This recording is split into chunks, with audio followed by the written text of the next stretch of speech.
your boy Coach K, and we back with another one, you know what I'm saying? I'm gonna be honest with y'all, I feel really good. So one thing about me, when I come to the gym, I actually don't pick days in advance. I literally pick as I'm walking in or what I have access to. Not everybody can train like that. It's just that I'm that in tune with the body when it comes down to movements and exercise selection. So overall, we're gonna start off with a little bit of decline chest, and then after this, we're gonna move to incline chest. So one thing I want to give y'all heads up when it comes down to decline, I'm gonna be real with y'all. I hear a lot of people talk about incline, developing and building the upper chest, but I'm gonna be real with y'all. One exercise that helps develop and build the upper chest is definitely gonna be decline. I know it may sound crazy, but I'm speaking from experience of that. And I'm saying this because there was a point where I did really want to develop my upper chest. And I was doing a lot of barbell incline, I was doing a lot of plated incline, I was doing a lot of dumbbell incline, but nothing really gave me that fullness that I was looking for until I started incorporating decline. So I do want to give y'all heads up. This is actually one tool that you can start using to help develop your upper pecs. It may sound crazy, like I said, but trust me, this shit works. So we're gonna start off, nothing too crazy. The objective is to do at least 13, nothing too crazy. Anything over 13 is gonna be a little too much for me today. But like I said, we're gonna just kind of go move and groove as we go along. Hopefully you enjoy this workout, and if you have any questions or concerns, make sure you drop your questions below. If you haven't been doing this already, make sure you properly hydrate before you come to the gym. My highest recommendation is actually drink at least half a liter to a liter of water at least an hour before you get in here, so that way the body has already absorbed the water itself so that you can push through with your workout. But if it's a point that you haven't been able to do that, do me a favor and make sure you do this. You keep your water with you. So I'm gonna keep it real with y'all. I wasn't hydrated before I came in here. And do understand when it comes down to any muscle group that you train, I generally like to highlight arms and legs because hydration is very important, but hydration is important for training any area of the body. Mainly if you wanna maximize your strength, wanna maximize your gains, and wanna maximize your performance. So with that said, if you don't have your water, make sure you keep your water with you. Very important if you ain't get a chance to drink it when you came in, or if you're somebody like me that got that 45-minute drive sometimes, maybe 20-minute drive. Depending on what gym you're going to, that's actually the perfect time hydrated before you get in there. And one of my favorites is pop the top of that pre-workout as soon as you walk in the gym and let the gains begin. But with that said, like I said, we're gonna keep it simple. I don't know if you notice about me, I actually like to do a lot of progressive overload. So when I start my exercises, I always like to do warm-up sets. That's just me personally. So I generally go in increments of, as you can see here, 45, 45, and then I can end up going up 2 more 45s for my sets. Sometimes I drop sets, sometimes I don't, but I do want to give you a heads up. In my training program right now, I generally don't use relatively the same weight. I try to exhaust the body as much as possible. But before I actually get into the rhythm of the movement, I actually like to prep my body for the movement. That's why I start off light. We started off with 145, we move into 2. I'm gonna do one more to two plates, then I'm gonna move up to 1 more 45, and I'm gonna go up 1 more 45 from there. So just to give you a heads up, there's so many different ways to train and get great results. The objective is to find what's beneficial for you and what can keep you consistent. That's one thing I do. When it comes down to my training, I always like to do the things that I do enjoy to keep me consistent. That's why you see I transition to basketball, lightweight, and resistance bands in the summertime because everybody wants to play basketball. Fall and winter, it's kind of hard to find a basketball crowd unless you've been playing basketball all year and you know where to go. But with that said, man, like I said, we're gonna do as many reps as possible. I'm not trying to really do anything over 13 the entire time, but let's get into the business and let's have some fun. Oh, and make sure you have fun every time you come to the gym. That's the whole point. If you ain't having fun, come on now. Also, this is a question I get all the time. How many days should I work out? I personally recommend 5. If you're doing anything less than 5, in my opinion, you're selling yourself short. And the reason why I say this is we gotta look at coming to the gym and getting results like going to work and getting paid. What would your check look like if to work only 2 days out of the week in a comparison to 5 days a week? The reward is gonna be a little bit better. So in my opinion, when it comes down to it at the end of the day, make sure you train in a minimum of 5 days a week. The only time I would say scale back to maybe 3 is if you've really been exhausting the body both on a physical level as well as a mental level, or if the body just completely exhausted, make sure you give your body a rest. Remember, at the end of the day, the body does need rest in order to recover. When we in the gym, all we doing at the end of the day is breaking the body down, so do understand. This is another reason why recovery and nutrition is important because that is the part of the rebuilding process. So I keep telling y'all, it doesn't matter if you want to lose weight or you want to gain weight. This is why it's important to make sure you're properly nourishing your body after your workouts. Directly after your workouts. It's one of the most important times to make sure you're nourishing your body. Well, with that said, we about to get back to it. Oh, but quick question. For those who train with trainers that are out of shape, what made you hire your coach? Please comment below. This is not a shot at any trainers that's out of shape, even though I do personally think that your first testimony is you at the end of the day, which I think is hilarious because as a trainer, this is the catch. You have to find someone that fits your system. So at the end of the day, you can be a great trainer, but if you never find somebody that fits your system, then it's gonna be an issue with, you helping somebody get results. But then at the end of the day, I'm gonna be real with you. If you can't find somebody that works your system, that does show how great of a coach you really are, because the whole point of a coach is to help someone and point someone in the right direction. Mainly for the beneficial aspect. But real question, what the hell make y'all hire trainers that's out of shape? I don't give a shit if you paying $25 for this person. Because I see a lot of this influencer shit. Like, I don't know. It's just weird to me. Like, I just feel like if I personally really want something, I'm going to hire someone that's overqualified. But I guess it's a little different for everybody. You know what I mean? I don't think everybody looks at it as an investment like I look at it. You know what I mean? I understand that you want to get in great shape and you're thinking that if you crush as much time as you can in the gym, that you will get that. But at the end of the day, do understand that you working out in the gym is actually a small percentage of your day. So it's about making it to the gym and crushing it in the gym, but then you still have to make sure you're doing your due diligence outside of the gym as well. Oh yeah, wear your belt. It's one of my favorites. Make sure you wear your belt. Watch the difference. See what resting between sets get you? I appreciate this dialogue sometimes. If you haven't noticed, it's one of my favorite movements, hands down. So the main reason why is because it takes a lot of strain off your shoulder and you can focus on more pressing. Another reason why I actually like this is generally this is prep work before I actually get to dumbbell. So I know a lot of y'all been like, damn, all he do is this, and this. And yes, I've been doing this for months. You know what I mean? And this is why I try to get y'all to understand. You can do a lot of the same things and still get great results. I've been doing it for months at this point. My gains have been going up as far as strength. I'm actually at the highest weight I've ever been personally, even though I'm not a big fan of the definition aspect, but do understand, as you gain a little bit more, you are gonna lose a bit of definition. So example, I'm coming from, 150, 165 overall, and like right now, I'm 172, 171. So do understand within that transition, you are going to lose a little bit of definition, but it's not actually the definition for me. I mean, not actually the me gaining that made me lose the definition. I'm gonna be real with y'all. Summer's been coming around and I actually went on vacation not too long ago. And I'm gonna tell you one thing, your boy really enjoyed himself. But overall, let's get to it. I think I'm gonna keep it. I don't really like resting a lot of time because I just feel like if you rest for 3 minutes a set, man, that's a lot of fucking time in the gym after a while. So for me personally, even when I do lift heavy, me personally, I don't really do a lot of rest. I think 30 seconds rest to maybe 45 seconds rest can be fair enough. But then sometimes when you lift an extremely heavy weight, you're gonna need those 2-3 minutes rest. But like I said, overall, me personally, I like to keep it within minimum rest as possible. This is actually like the most rest I've ever taken giving y'all fucking dialogue. Because giving y'all dialogue in between, shit is time consuming. I ain't even gonna fake it. Mainly when you realize you in the gym talking to your goddamn self and somebody gotta watch it later. So you talking to somebody later, but you're talking to yourself now, you know what I'm saying? One thing too, if you're doing, or I would say, do as I say, not as I do. Because right now, this is what, the 3rd time I hit chest this week. And I'm gonna be real with y'all, I wouldn't recommend doing this. Because you're not really gonna get what you want out of your workouts because you're hitting the area too much. And I'm saying this for those who want specific gains in a specific area. Like you might want arms to blow up. You might want your chest to blow up. You might want your quads to blow up. Do understand training the area 4 or 5 times a week is not going to do justice. At the end of the day, it's going to increase your chances of getting injured. So this is what you do. You train the areas around it. Great example, if you're somebody that want to blow out arms, right? You're probably training a shitload of biceps. Train triceps. What's your back development?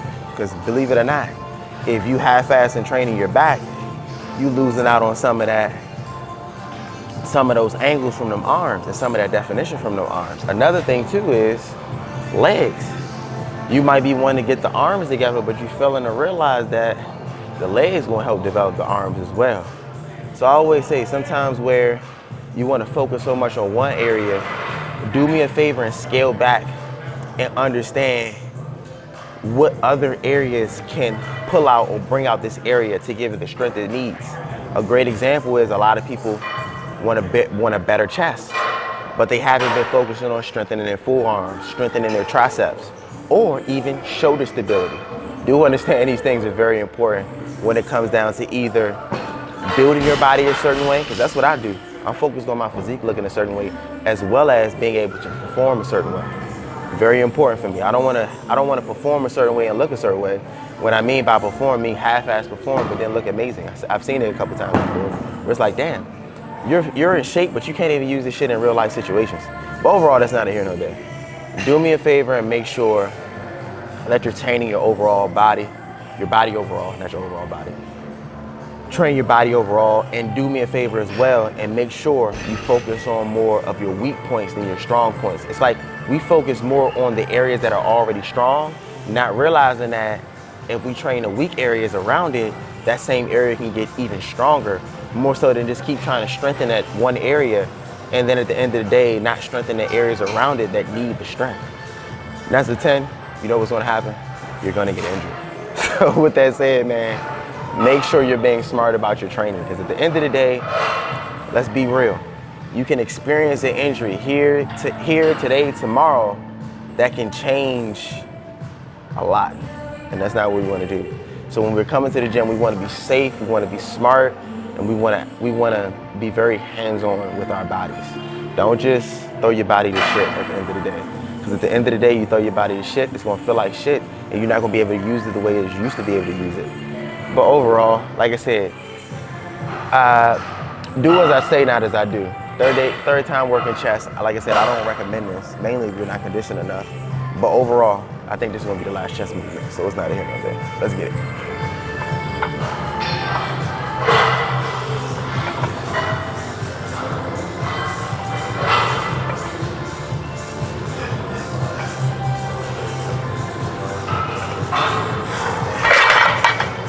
So we on the leg extension machine. You see I'm all the way back here. I'm chilling, got the seat back in the car all the way back. For starts, one, do me a favor and make sure you're isolating these a lot more. I see a lot of people, all they do is 2. You should be doing 1. Another thing, when you have the seat back this far, the beautiful thing is now you start to hit top of the quad. So like I said, do 2 things. 1, bring the seat back a little bit. You don't want the seat too far forward. If the seat is too close and too far forward, you're gonna put more strain on your knees.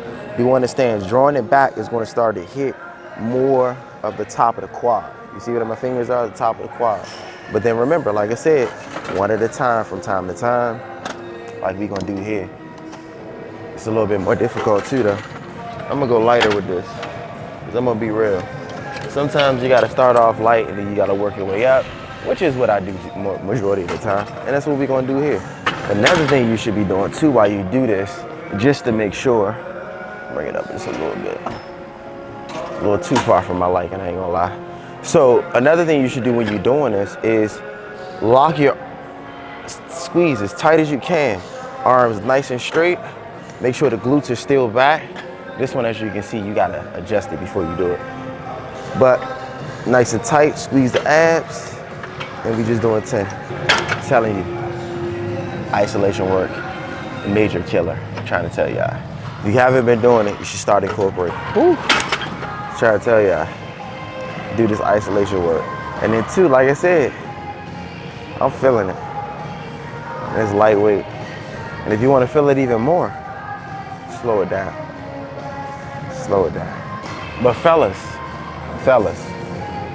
do me a favor and make sure you're training the legs though. I think a lot of us miss. You can't really tap into your true strength until you start crushing those legs, trust me. Ladies, I know you don't want to hear this. You keep thinking lifting heavy weights is going to get you bulky. What it's going to do is it's going to get that squat number up. A lot of y'all don't realize, yeah, your legs are strong, but because of the limitations in your upper body, you're not able to hit the legs as effectively as you can. A great example is lunges, walking lunges. If your forearms can't handle holding the dumbbell and your forearm gives out before your legs give out, you're not effectively hitting or crushing legs as much as you can. Yes, lift straps can be a thing and can be beneficial, yet why not make sure you have the proper balance on both sides of the body, the lower body as well as the upper body? Because I see women have problems with this time and time again. When it's time to go over weight with the barbell squat, they're complaining about their shoulder and their neck hurts because they haven't developed or built the adequate amount of upper body strength. Whether that be shoulders, whether that be forearms, whether that be triceps, whether that be biceps. Remember, these areas are important in other aspects of your training. So make sure you're completely effectively training the entire body. Fellas, stop sticking legs. Oh, fellas. Spend a little bit more time on hip thrusts. We're not gonna go into details why right now, but you'll thank me later. Remember I said that. I don't know why people act like that's a little girl workout. It's a guy workout too. Fuck. So I went up 5 reps. Big ass fucking difference. Big ass fucking difference. Woo. 15. Make it look easy. So the first 2, is that 2 or 3? I think it was 2. But the first 2 I'm gonna do iso, then I'm actually gonna increase the weight and I'm gonna do both legs. So now we gonna go into both legs. My legs are a little crushed, but it is what it is. Do understand when it comes down to leg development overall, try your best to make sure you're training legs at least twice a week. My personal recommendation is actually separating hamstrings and quads so you can get the best out of both, which is make sure you train calves in both sessions. But overall, make sure you train your legs. And then 2, remember, heavy is relative to what you can do. I always say, if you want to keep it safe and you want to go heavy, talk about this all the time, use machines. That's a great way. You have leg press machines and so many other machines you can kind of utilize. We even got squat machines sometimes, depending on what gym you at. 12 felt good too. Nice clean 10. I ain't gonna lie, this drink choking me. It's crazy, when you start wearing a mic, you feel like this shit feel like a choker. Why is this goddamn thing choking me like this?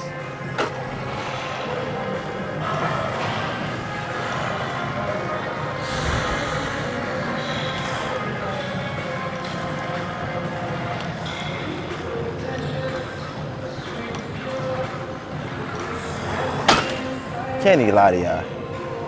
Should have took a break today. Just wanted to give you dialogue. This gonna be the last one here.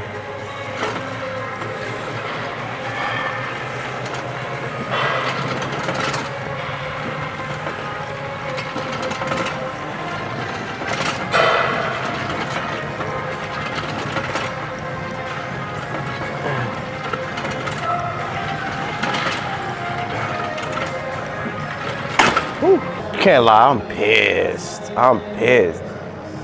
This shit don't got no pen. Neither here nor there. But this is actually one of my favorite, at this point, my favorite seated leg curls. I used to hate this machine with a fucking passion. But I'm gonna tell you, the contraction you get with your hamstrings and the strength you can develop, this is one of my go-tos. So what I'm gonna do is I'm gonna do 2 light sets on this for probably like 20, 30 reps and then go into what I was doing. But man, well, I ain't gonna be able to do 20, 30 reps with this. This bitch light. This drain is light. That really fucking sucks, man. That sucks. That really fucking, I was so excited to use this machine. I just wiped it down and didn't even notice I had a pen. But like I said, if you're someone who hasn't used this machine before, or you're someone who's used to using lying leg curls, swap out with this machine right here. It's definitely gonna be able to hit the hammies a little bit differently. One of my favorite hamstring machines overall. Like I said, I used to be a big favorite of the lying leg curls. Shit, I'm gonna have to do them today anyway. But with that said, man, try this out if you haven't. Can't lie to y'all, I love this machine too. but I'm still gonna say the seated leg curl is a better alternative. But like I said, this is a great way to switch it up because it is going to target the body just a little bit differently because of the angles. Another thing I want you to be mindful of is just make sure you're activating the hamstring the entire time. When you're bringing your legs back to the starting position, make sure you're keeping that resistance in the hamstring. When you draw your legs up, make sure you squeeze your glutes as much as you can. And like I said, if you're someone who's not 100% for sure about what weight you should use, kind of play with the weights, man. Like, this is a good point of machines. You can easily just switch the weight without having to take a plate off, put a plate on, take a plate off, put a plate on. You can simply just pop the pin in, take it out, put it somewhere else. But like I said, not too bad. Haven't done this in a while, not too bad. And I do need to start incorporating a lot more deadlifts because my deadlift numbers, I feel like they're dropping just a little bit. So do understand, what you currently have and what you can currently do is all relative to how you've been training and what you've been giving the body or feeding the body for a period of time. So once you start taking that out, do understand the body can get weaker if that movement isn't replaced with something that's similar to it. A great example is you going from a squat to a leg press. They're kind of similar, even though squat is going to work the body a lot harder. You can hit some of the same numbers when you switch the exercises. Somewhat the same number. What I mean by this is you're going to go up way heavier with leg press, but when you make that transition back to squats, squats ain't going to be as deadly. They are going to be challenging. I didn't say they weren't going to be challenging, but they're not going to be as deadly. You're going to do one more set of this though. This is an exciting moment for me. Every time I see this machine at a gym, it's tucked off in its corner where I can't really give you a good angle. But today, I want to introduce you to my favorite bicep machine. This is my favorite fucking bicep machine. The pump you get from this bicep machine is insane. And it's because the arm is elevated, if you haven't noticed already. Today's a good day, I'm not gonna lie. And I haven't used this machine in quite some while. Oh, still feels the same. But when I do this, I like to do single. As you can see, I like to do single. I don't think you understand. I don't think you all understand. This is my favorite bicep machine. Shit is immaculate. If you haven't used this and your gym has this, you need to be using it. Like I said, I'm not a big fan at all of using both together. I'm not saying you can't use it together, but me personally, we gonna do ISO. ISO is the best work. I will tell you one thing. Pressing my tricep into this pad is killing my goddamn triceps. I'm gonna keep it real. But at the end of the day, we ain't here for that. We here for the work. Right back to it.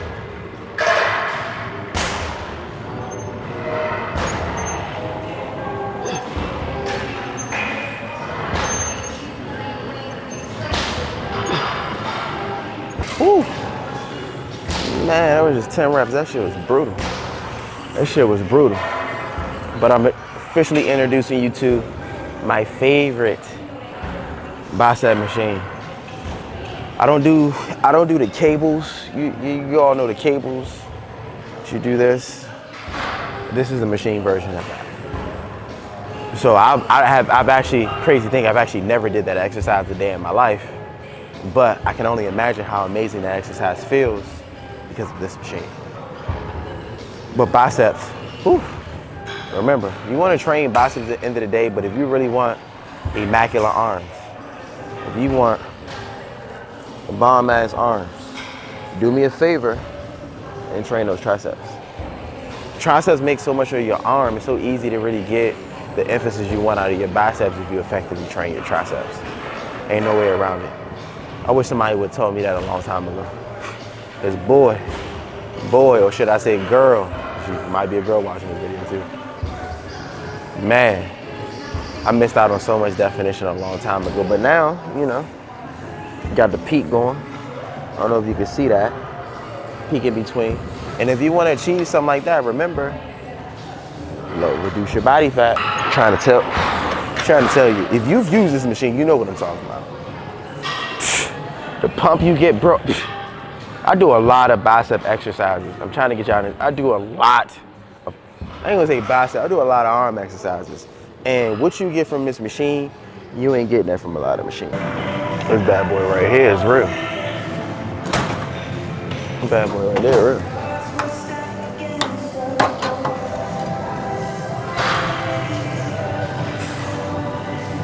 Oh, do me a favor, man. Do me a favor. If you really want to go under some heavy weight, make sure you can lift it. Please. Make sure you've developed the form, you've developed the technique. Make sure you've allowed the body to get accustomed to the exercise, that movement, or that weight for at least a month. Man, some of the things that I see on Instagram, social media, Instagram is social media, YouTube, and etc. It's neither here nor there. But overall, this is one of my favorite tricep exercises in general. You don't have to go super heavy with the weight when it comes down to triceps. Be careful with exercises like skull crushers. This is another exercise too, to make sure that you're not putting too much tension on that elbow. Very important. So me personally, when it comes down to tricep exercises like this, I like to start off light, work my way up. All in all, make sure you do me a favor and train those triceps. Like I said, if you want good arms come from tricep development, believe it or not. Biceps are gonna be so easy to develop if you know what you're doing. My favorite, we'll go into favorite tricep exercise a little bit later. With a machine like this, start off light, work your way up.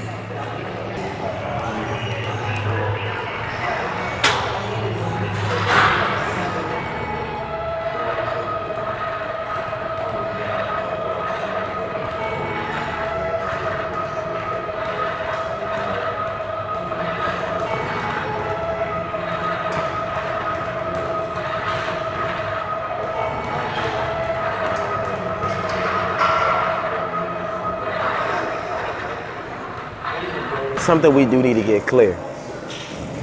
If you haven't mastered the basics, why are you doing the advanced shit? And I'm saying this because I understand that you might think this make more sense doing this, right? Feet all up and shit, you know what I'm saying? But in reality, if you ain't mastered the basics, that shit ain't necessary. Slant to the side and flipping this. That shit only matter when you have a low enough body fat. I see a lot of trainers, not even just people working out on the moment. I see a lot of trainers giving clients exercises that ain't even for their workout level. And like I said, what I mean by this is your body fat percentage may not be low enough. It may be a point you don't even really need to be working arms just because the body fat percentage is entirely too high. So we need to lose weight and cut body fat percentage first in order to truly see the benefits from these things. And this is where I always say, experience and exposure, two different things. You can be exposed to something with no experience, and you can have experience with no exposure. So do understand when picking your trainer, understand what your trainer specializes in and what is their clientele. I always say this, the easiest way to see how a trainer trains is relevant to how they train themselves, that's one. And then two, what their physique looks like. When you're a highly trained professional like myself, you can easily tell what someone's eating sometimes and how they're training based upon how their physique look overall. So do understand that. And this is what makes the difference between professionals and influencers. Influencers influence you. Professionals are professionals. They know what they're talking about. Not every influencer knows what they're talking about. Their objective is to influence you.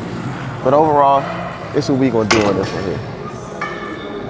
We're gonna go advanced with it.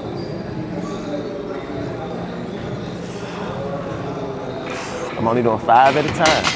But I do want you to understand, if you can't keep your triceps on the platform, you're already doing yourself a disservice.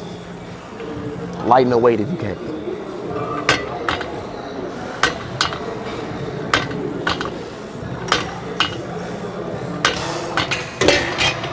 And I'm telling y'all right now, the machine I did before this, way better. Way better. Trust me, way better. But we here for the work.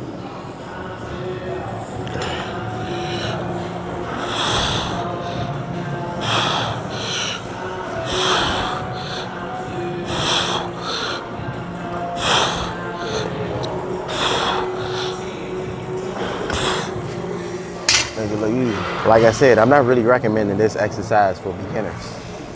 Well, I'm not gonna say exercise the way I'm doing it. The first 5 reps. The second 10 reps, that's how I want you to do it for my beginners. But this is more for my advanced. Okay, it's for the advanced. It's for the advanced.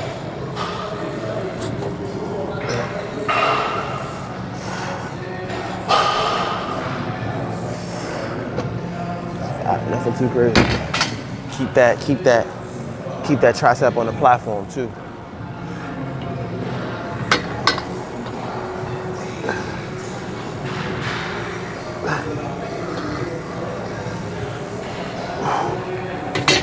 I couldn't even get 5 on it. That standing up angle was a little difficult though. And I'm going wide on the bottom. These right here are wide.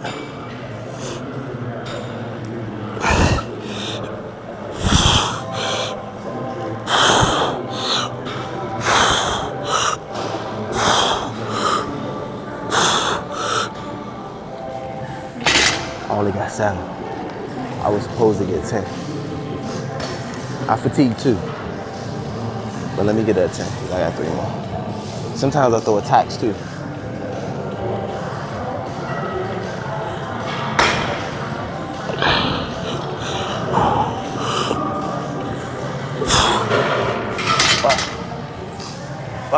So when you do resistant banded barbell squats, the whole objective for me doing this particular movement is for this alone.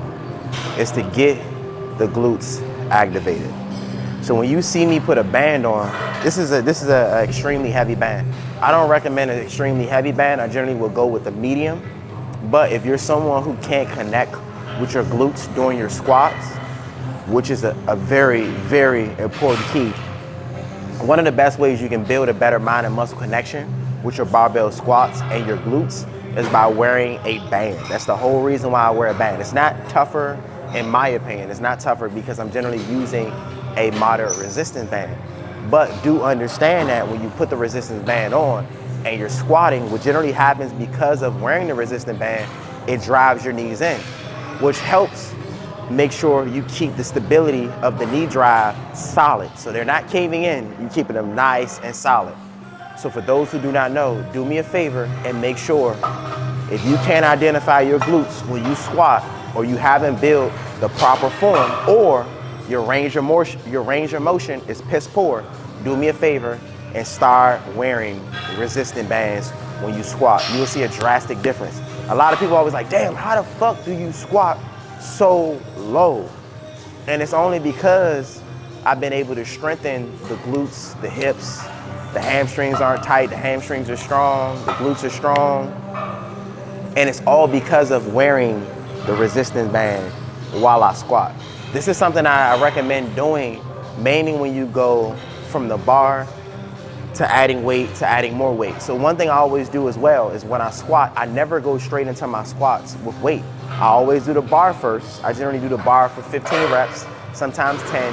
If I can only do 10 with the bar, that means I'm either dehydrated or my body is extremely tight. So I actually didn't want to do squats today, but I do want to do squats. So I'm actually going to show you a little bit more about squats today. Because my biggest thing is, I'm going to be real with y'all. A lot of y'all got some shitty ass squat form and y'all need my help.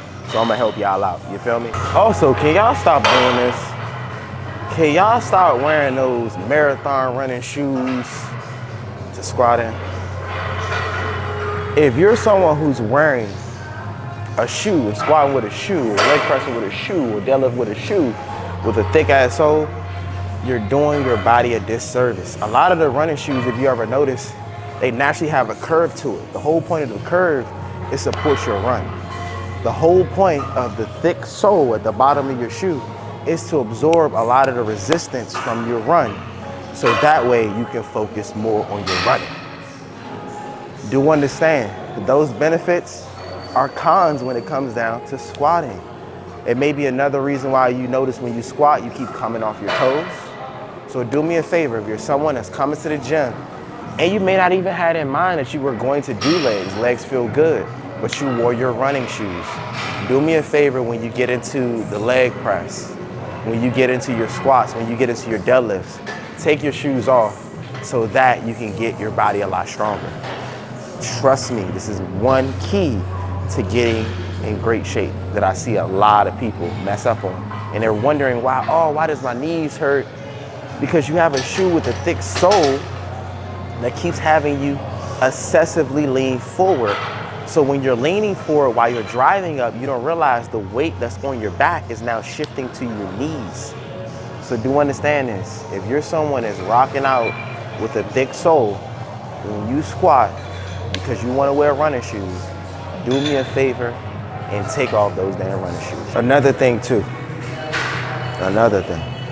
I know you see me right here with the Jordans on, doing my thing, but my only excuse for the day is this is my third time this week hitting legs. My other 2 days were pretty heavy. I'm gonna go super light with today. So what I do is, in this scenario, because I know the air bubble unit and the 11s are immaculate. So instead of my body, well, I don't even say my body, but my legs having to absorb all this resistance, I wore shoes that I know is gonna break some of this resistance so that I can focus more on my squat. But overall, this sole ain't as thick as the sole I'm referring to. So do me a favor and make sure, if you haven't been doing this already, take them goddamn shoes off. I'm telling you right now. Or you can do something that I did. I actually ordered powerlifting shoes. I've only used them, I think 2 or 3 times so far, but I'm gonna tell you right now, you develop one of the strongest connections with your feet. And what I mean by this is when you're squatting, I don't know if some of us understand this, but you need to use your feet as anchors. So as soon as you plant your feet before you squat, do understand this is going to help you be effective in regards to your drive when you come back up. You don't want to keep switching your feet or changing your feet position.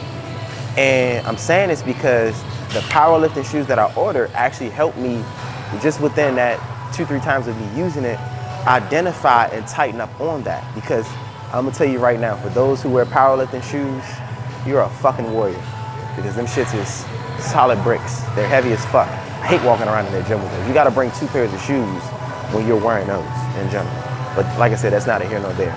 It helped me identify foot placement for my squats and the importance of proper foot placement when it comes down to an effective squat drive. So do me a favor, before you go down with that weight, make sure your foot placement is picture perfect.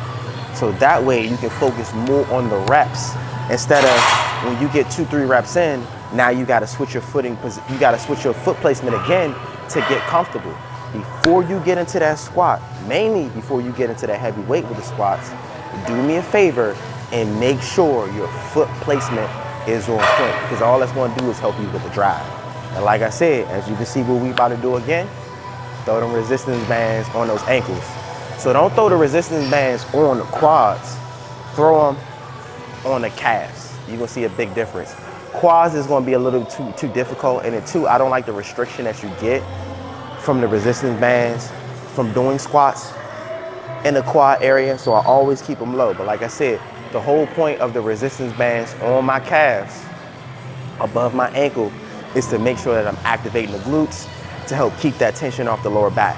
Because when you're squatting, I'm gonna tell you one thing, you know your form is on point in regards to how less resistance, soreness, or tightness you have in the lower back. do understand that. Because when I squat, I'm gonna tell you one thing, my back is backing. When you're going up in weight, do me a favor and make sure you're listening to your body, because I feel like some of us go up in weight a little too soon.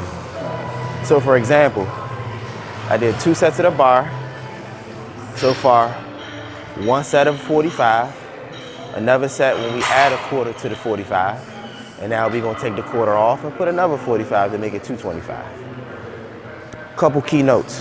One, when going up with squats, I keep telling y'all, for me, if right now I'm at 225 and I wanna get to 315, I know I can easily tackle 315 if I can do at least 3 sets of 10 with 225. A lot of us wanna go up with heavier weight with lower reps, but we fail to realize that we can condition the body and get the body stronger from not going straight into that weight, but mastering the weight in between. So mastering 225, mastering 265. It's an easier transition to get to that 315. So a great example, if you can do 265 for at least 8 reps, you can do 315 for 1. But I see a lot of people, they can do 265 for 3, and then they jump straight to 315 for the 1. But this is why I keep telling y'all, you're doing your body a disservice. You're doing your performance a disservice by not allowing the body to get acclimated to the weight that's in between the 315. So like I said, my in-between weights would be 225 as well as 265, because I go up in those increments. So when I squat, like I said, bar, I might do bar, I might do 45, then I'll do a 25 on the 45, then I'll take the 25 off and put a 45 on, or I'll just go up in increments of 45 plates. That's not for everybody. The only way I'm able to do this is because I've conditioned myself enough within the past few months to be able to handle this type of load. That's why I'm able to squat 3 times out of the week, because my body is conditioned for that, and I'm making sure I properly nourish my body after the workouts. So I'm saying this to say this. Remember, the muscle gets stronger first. It takes time for the ligaments and the tendons to get stronger. So within you letting your body get acclimated to this new weight, it's easier once the body starts doing repetitions of 8, 10, 13, and 15. When you want to go with the weight, the body can handle that next load. So do me a favor and make sure you're not doing extreme leaps so that we reduce the chance of you getting injured. Because the thing at the end of the day, I don't want anybody to get injured. That's time off. Then you have to feel like you got to restart all over again. Why not avoid some of these things by listening to our body and doing things that are going to be conducive to our performance and our body's longevity. So do me a favor, if you haven't been doing this already, make sure you take your time and make sure when you're stressing the body, you're alleviating the body from the stress, from the nutrition, from the recovery as well. Sports massages, you can even use, I forget. Hydro massage, I use that from time to time. But overall, like I said, there was a point that I could only do 315 for 1 rep and I was barely struggling. I needed knee straps, I needed a weight belt. Now I can do 315, I don't even need none of that shit. But the only reason why I'm able to do that is because I've allowed my body to get acclimated to the movement, as well as at the end of the day, fed my body this weight for a period of time so that it already knows what's about to go down. And then 2, if I feel if I feel uncomfortable, or if it's a point that I feel like there's any pain that's not usual pain, something that I do is I immediately stop the exercise.